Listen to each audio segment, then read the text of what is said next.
Things are about to reach a pretty big point in the story where we are not only sort of close to wrapping up character arcs, but also wrapping up the story. Maybe. You never know. PTJ could always just give us another like 300 chapters and it could be like the next One Piece. But anyway, with this being said, I don't think we'll be receiving too many power-ups or traits within the series, so let's recap and cover all the traits we know within Lookism. When I say trait, I mean exclusive amps given to certain characters, so not things like mastery, as it's not really something that's exclusive. With that out of the way, if you enjoyed this video or this kind of content, like, subscribe, and also join the Discord, and really sub because we are close to 1K. I suppose we can start with the most well-known and most widely known trait, Ultra Instinct. We're first introduced to this amp in the form of Gun, but it's never actually explained until chapter 286. This is where Gun and Daniel end up fighting, and after the fight, Gun explains what Ultra Instinct actually is. Ultra Instinct is triggered via your will to fight being so powerful that it goes beyond consciousness. As to what it actually does, well, it's pretty simple. It enhances your instantaneous thinking processes and dynamic visual acuity to awaken the instinct to focus only on the fight. Additionally, it doesn't really entail applying a method you've never heard of before or seen before.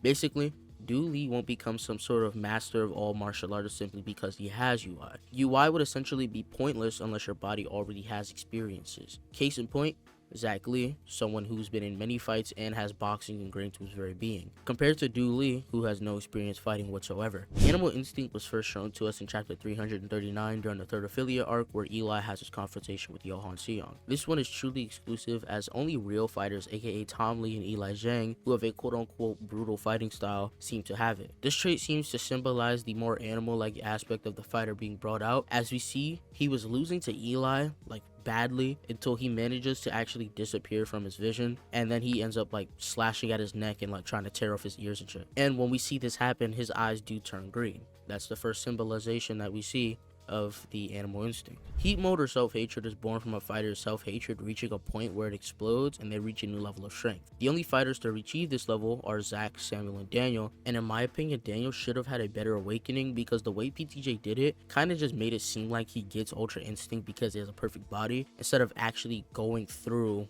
how he would have unlocked it. After all, I do absolutely think he deserves it. This trait is usually symbolized, at least in Samuel's case, by a glowing eye or maybe a colored eye, because Samuel's the one with the glowing and Zack just has like a blue eye when he had self-hatred. It's also the same color as his boxer's pride, and that'll be covered later. Daniel doesn't really seem to have an eye color. In fact, he doesn't really have an eye color for any of the different modes that he has besides UI. Another fighter I think could have self-hatred is Vengeance. This is due to one, his eye, which caused people to think of him as some sort of monster and in turn him likely hating himself, and two, his brother's death, likely at the hands of Taejin Cheon, which could also cause him to hate himself. Obviously nothing is confirmed, it's just headcanon. Not to mention, you know, he also has a glowing eye. Moving on to the copycat ability, 3 individuals have been shown to have this skill. Jin Young Park of the Zero Generation, Johan Seong, and Daniel Park. How Jin Young and Johan got this skill is likely just because they're prodigies, but Daniel got the skill obviously due to being Jin Young's son, and it's obvious that he's Jin Young's son. I mean, can we please stop like acting like it isn't practically confirmed by PTJ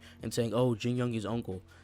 You don't look like your uncle. Now, it's stated that essentially any martial art pales in comparison to the ability to copy, which seems pretty obvious, but it kind of just goes to show that there's no real fighting style that can kind of hard counter the ability. It's so dangerous that users like Johan Seong and likely Jin Young can somehow burn their nerves and muscles to copy an opponent's physique. The next trait doesn't technically have a name. If anything, I'm pretty sure it might just be mastery, but only those with the blood of Gabrielle Kim have been able to achieve it. Thus, it'll be on this list. By pushing past his limits to protect his friends, he reached a whole new level of strength, and he was able to overcome the invisible attacks, which are deemed essentially the highest level of mastery aside from this here. And real quick, let's go over Ryuhei's ability. Essentially, Ryuhei's ability is just tenacity. The more pressure that he faces during a fight, the more he just grows stronger and stronger. Anyway, let's move on. I don't know if I should include the invisible attacks, but they seem to be an exclusive thing to characters who are just mad fast. Only 3 people have been able to reach this level of mastery, those being Elite, James, and Sinu, members of the 3 generations respectively, and this is by using high speed to strike the opponent's blind spot, and also using the shortest distance from their starting point. They can create the illusion of the attacks being invisible. Manager Kim essentially explains why the invisible attacks are so strong. Of course, he doesn't directly explain it, but he essentially gives us the reason for it. Warren was weak because of the exaggerated movements within his fighting style that came from getting into so many fights. He quite literally states, the weaker the martial art, the more exaggerated the movements.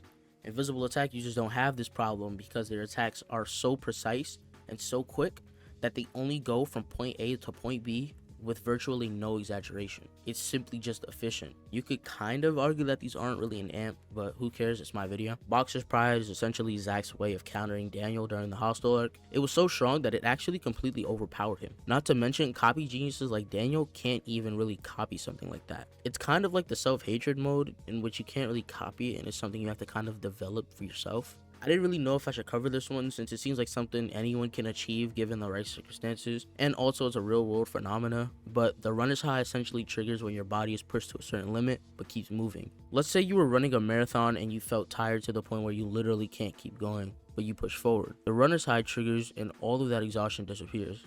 And to keep you running, the body essentially gives you a newfound power to keep pushing. In Vasco's case, it unquantifiably amplifies his physical and technical ability to the point where he was able to completely overwhelm Eli Zhang, who was beating him pretty soundly. And finally, you've reached the end of the video. I think I'll cover all the fighting styles next, / martial arts. Let me know what you all think, and let me know if I missed anything in the comments. I'm out.